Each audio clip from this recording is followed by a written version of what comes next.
72 ঘন্টা আপনাদেরকে সময় বেঁধে দিলাম। 72 ঘন্টা, আজকে 11 তারিখ, 72 ঘন্টা পরে বৃহস্পতিবার আসবে, 16 মে এখানে লাগাতার অবস্থান কর্মসূচি হবে। সেদিন থেকে যদি আপনার এই টেলিভিশনের দরজাগুলোকে তালা দিয়ে বন্ধ করে দিতে হয়, সেই সিদ্ধান্ত নিতে পিছপা হবে না ঢাকা সাংবাদিক ইউনিয়ন।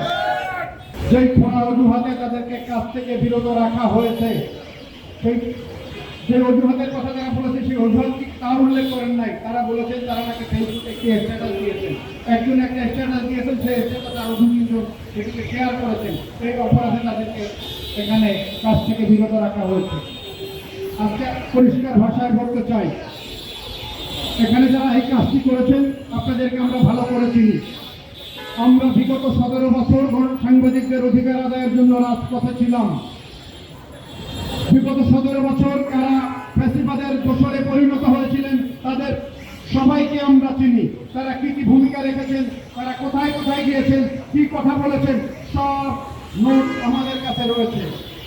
আজকে তাদের উদ্দেশ্যে পরিষ্কার করে বলতে চাই যে গণমাধ্যম কর্মীদেরকে আপনারা খেলার পুঁজি হিসাবে ব্যবহার করবেন, আপনারা মালিক পক্ষ থেকে সুবিধা নেবেন, আর যারা পেশাদার সাংবাদিক তাদেরকে আপনারা রাস্তায় নামিয়ে সেখানে শান্তিতে চাকরি করবেন আর শান্তিতে ঘুমাবেন, সেই সুযোগ ঢাকা সাংবাদিক ইউনিয়ন আপনাদেরকে দেবে না। পরিষ্কার আমি আপনাদেরকে বলতে চাই, যারা এই কাজটি করেছেন, এখানে আমরা শুনতে পেয়েছি যে এখানে দেশপ্রেমিক এবং জুলাইয়ের পক্ষের সাংবাদিকদেরকে বিতাড়িত করে এখানে ফ্যাসিবাদের দোষকদের তিনি এখানে নিয়োগ দিচ্ছেন এবং তাদের নিয়ে তিনি প্রতিনিয়ত এখানে বৈঠক করছেন। এই তথ্য আমাদের কাছে আছে। সুতরাং বিগত 16-17 বছর যে ফ্যাসিবাদের পক্ষে যে সাংবাদিকরা অবস্থান নিয়েছিল, যারা নেতৃত্ব দিয়েছিল, তারা তো পালিয়ে গেছে, আপনারা দেখেছেন। আজকে অনেকে বলেন যে সাংবাদিকরা জেলে আছে, সাংবাদিকরা পালিয়ে থাকতে বাধ্য হচ্ছে। কারা পালিয়েছে আপনি বলেন তো? এদেশের পেশাদার কোন সাংবাদিক পালিয়েছে? যারা বিগত ফ্যাসিবাদী হাসিনার নাটকারিতা করেছে, তাদের দোষরে পরিণত হয়েছিল, তাদের প্রচার মাধ্যমের ভূমিকা পালন করেছে, তারা পালিয়েছে। এদেশের একজন গণমাধ্যম কর্মী যারা পেশাগত দায়িত্ব পালন করেছে, তারা পালায়নি।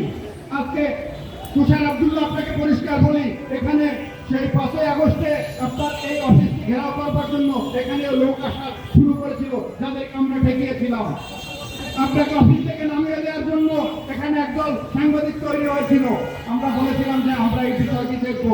আপনি সেই বিষয়গুলো ভুলে গেছেন। আপনি ঢাকার বাইরে গিয়েছিলেন, সেখানে আপনাকে ঘেরাও করেছিল সাংবাদিকরা, সেখান থেকে আপনি পালিয়ে এসেছেন এবং আমাকে ফোন করেছিলেন সেখান থেকে আপনাকে রক্ষা করার জন্য। সে কথাগুলো ভুলে যাবেন না। আপনি আমাদের দেশপ্রেমিক জুলাই পক্ষের সাংবাদিক, পেশাদার সাংবাদিকদেরকে এখান থেকে তাড়িয়ে দিয়ে আপনি এখানে চাকরি করবেন আর ঢাকার রাজপথ দিয়ে আপনি গাড়ি দিয়ে ঘুরে বেড়াবেন, সেই সুযোগ আমরা দেব না আপনাকে। পরিষ্কার ভাষায় বলে দিলাম, আজকে আমরা এখানে অবস্থান কর্মসূচি এবং সমাবেশ করেছি।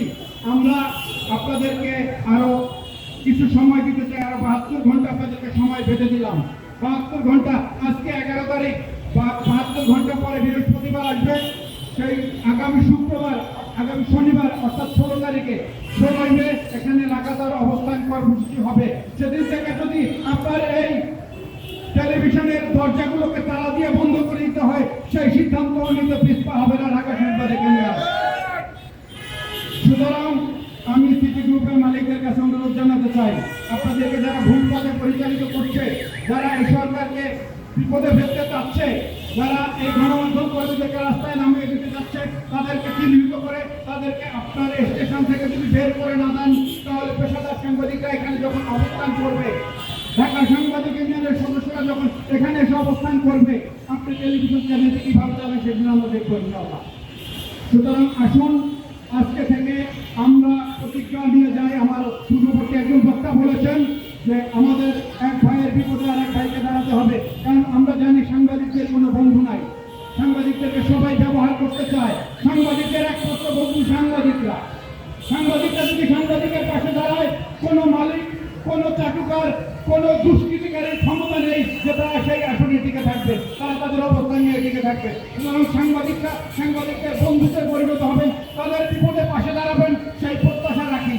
এবং আপনারা যদি পাশে দাঁড়ান, তাহলে এদেশের কোনো কুতুব নাই যে যারা আমাদের বিপক্ষে গিয়ে এদেশের রাস্তা দিয়ে বুক ফুলিয়ে ঘুরবে। সুতরাং আমরা পরিষ্কার ভাষায় বলে দিতে চাই যে 72 ঘন্টা সময় দিলাম, এর মধ্যে যদি এই 4 জন সাংবাদিককে কাজে ফিরিয়ে না নেন, 72 ঘন্টা পরে আগামী শনিবার অর্থাৎ 16ই মে এখানে অবস্থান কর্মসূচিতে আপনাদেরকে আবারও দাওয়াত দিয়ে আবারও আমন্ত্রণ জানিয়ে আজকের এই অবস্থান কর্মসূচির সমাপ্তি ঘোষণা করছি।